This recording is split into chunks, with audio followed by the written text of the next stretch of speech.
యత్నదోష సిద్ధాంతం, దీన్ని ఎస్ఆర్ సిద్ధాంతం, దీన్ని బంధ సిద్ధాంతం అని కూడా అంటారు. ఈరోజు దీని గురించి నడుచుకుందాం. యత్నదోష సిద్ధాంతాన్ని మనకు ప్రవేశపెట్టినది థార్న్డైక్. సో ఏమని చెప్తున్నాడు థార్న్డైక్ గారు అంటే, ఏదైనా కొత్త కృత్యం నేర్చుకోవడం ఒక ప్రయత్నంలో సాధ్యం కాదు. ఎప్పుడైనా కొత్త పని నేర్చుకోవడం అది ఒకేసారి సాధ్యం కాదు. ఎక్కువసార్లు ప్రయత్నం చేస్తేనే దాన్ని నేర్చుకోగలిగి ఉన్నట్లయితే దాన్ని యత్నదోష సిద్ధాంతం అంటారని చెప్పడం జరిగింది. ఎక్కువసార్లు ప్రయత్నం చేసి దాన్ని నేర్చుకోగలిగితే దాన్ని యత్నదోష సిద్ధాంతం అని అంటారని చెప్పడం జరిగింది థార్న్డైక్. థార్న్డైక్ గారు దీని కొరకు ఏం చేశారంటే, ఒక పేటికను తయారు చేసుకోవడం, ఒక ఫజిల్ బాక్స్ తయారు చేసుకున్నాడు. అందులో ఆకలితో ఉన్న ఒక పిల్లిని తీసుకొని ఆ పేటిక బయట ఆహారం పెట్టాడు. ఒక బాక్స్ తీసుకొని ఆ బాక్స్ బయట ఒక బాక్స్ తీసుకున్నాడు, ఒక బాక్స్ బయట ఫుడ్ పెట్టాడు. పిల్లి అనేక ప్రయత్నాలు ఆ బాక్స్లో అటు ఇటు తిరగడం జరిగింది. అనుకోకుండా తన శరీరం అక్కడ ఒక మీటను ఏర్పడేసిండు బాక్స్ లోపల. ఆ మీటను తాకినప్పుడు ఆ తలుపు తెరుచుకున్నది. ఆ మీట ఎప్పుడైతే తాకిందో ఆ బాక్స్ యొక్క తలుపు తెరుచుకుంది. అప్పుడు తెచ్చుకొని ఎదురుగా ఆహారం కనబడడం జరిగింది. వెంటనే ఆహారం తినడం జరిగింది.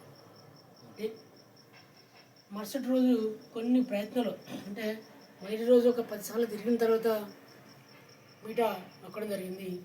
తెల్లారి కొన్ని ప్రయత్నాల తర్వాత, అంటే ఒక 7-8 ప్రయత్నాల తర్వాతనే మీట నొక్కడం జరిగింది. పిల్లి కదిలినప్పుడు అప్పుడు కూడా వాళ్ళు తర్వాత మీటను తాకితే ఆహారం పొందవచ్చు. అప్పుడు అర్థమైంది, చాలాసార్లు తిరగడం వల్ల ఏదో ఒకసారి మీట తగలడం వల్ల ఆహారం పొందవచ్చు అని అది తెలుసుకుంది. ఈ విధంగా నిరంతర ప్రయత్నం చేయడం, రోజు ఇదే విధంగా చేయడం ద్వారా చివరిలో దానికి డైరెక్ట్ తెలిసిపోయేది ఏ మూలకు మనకి మీట ఉంటుందో తెలుసుకొని వెంటనే మీట నొక్కడం జరిగింది. మీట నొక్కగానే వెంటనే ఆహారం డోర్ తెలుసుకొని ఆహారం తినడం జరిగింది. అంటే తర్వాత రోజులు పెరిగే కొద్దీ దాని యొక్క ప్రయత్నాలని తగ్గి చివరికి డైరెక్ట్ మీట నొక్కుని ఆహారం పొందడం జరుగుతుంది. అంటే ఈ విధంగా నిరంతర ప్రయత్నాలు వాళ్ళు చేస్తుంటే దోషాలు తగ్గడం జరుగుతుంది. ఆ విధంగా కాలం కూడా తగ్గుతుంది. ఆ విధంగా పనిని సక్సెస్ఫుల్ అవుతారని చెప్పడం జరిగింది. అంతేకాకుండా ఒక 3 అభ్యాస నియమాలు చెప్పిండు. వాళ్ళు సంసిద్ధత నియమం అంటే విద్యార్థిని మనం రెడీ చేయాలి. ఓకే, అంటే గుర్రాన్ని తొట్టి వారు తీసుకెళ్తాం కానీ దాన్ని నీళ్ళు తాపించడం. అంటే మన ప్రయత్నం ఏంది, సంసిద్ధత చేయాలి. ఒకటి. 2 అభ్యాస నియమం, అంటే ఉపాధ్యాయుడు ఏదైనా చెప్పిన లెక్కలు ఉంటే దానికి సేమ్ అటువంటి లెక్కలనే హోంవర్క్ ఇవ్వడం.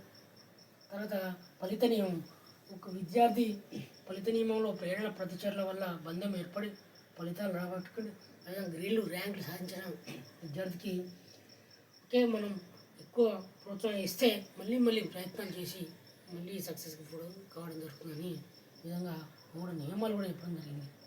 మరొకసారి చూడండి, యత్నదోష సిద్ధాంతాన్ని ఎస్ఆర్ సిద్ధాంతం అంటే దీన్ని బంధ సిద్ధాంతం అంటారు. థార్న్డైక్ గారు చెప్పింది, ఏదైనా కొత్త కృత్యం నేర్చుకోవడం ఒక ప్రయత్నం సాధ్యం కాదు.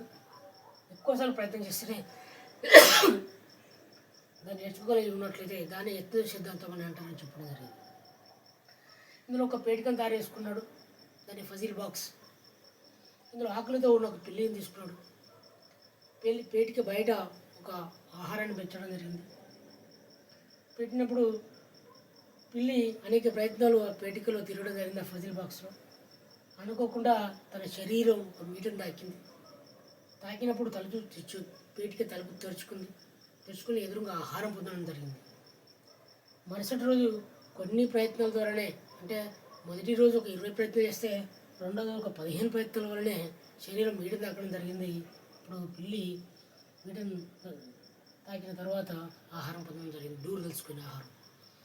మళ్ళీ తెల్లారి 12 ప్రయత్నాలు, మళ్ళీ తెల్లారి 10, మళ్ళీ తడితే 8. ఈ విధంగా రోజులు గడిచే కొద్దీ ప్రయత్నాల సంఖ్య తగ్గుతూ సమయం తగ్గడం జరిగింది. చివరికి డైరెక్ట్ పేటికలు వెళ్ళంగానే మీట నొక్కొని అది ఆహారం పొందడం జరిగే స్థితికి రావడం జరిగింది. ఇది యత్నదోష సిద్ధాంతం. అంటే ప్రయత్నాలు అన్నటి చేస్తూ ఉంటే దోషాలు తగ్గి కాలం కూడా తగ్గుతుంది. అప్పుడు మనం ఓకే విజయవంతం కావచ్చు అని చెప్పడం జరిగింది. అంతేకాకుండా మూడో నియమాలు కూడా చెప్పిన అందులో సంసిద్ధత, అభ్యాస మరియు ఆ, ఫలిత నియమం అని చెప్పడం జరిగింది. సంసిద్ధి అంటే రెడీనెస్ చేసి పెట్టాలి. అభ్యాస నియమం అంటే ఉపాధ్యాయుడు చెప్పిన లెక్కలకు ఎగ్జాంపుల్ ఇవ్వడం. ఫలిత నియమం అంటే విద్యార్థి ఏదైనా గీళ్ళు సాధించినప్పుడు ప్రోత్సహించి మళ్ళీ మళ్ళీ ఎటువంటి ఫలితాలు రాబట్టి ప్రయత్నించాలని చెప్పడం జరిగింది తారనాయుడు గారు. ఓకే, ఇది యత్నం సిద్ధాంతం. ఓకే, రేపు మరో సిద్ధాంతం. Thank you.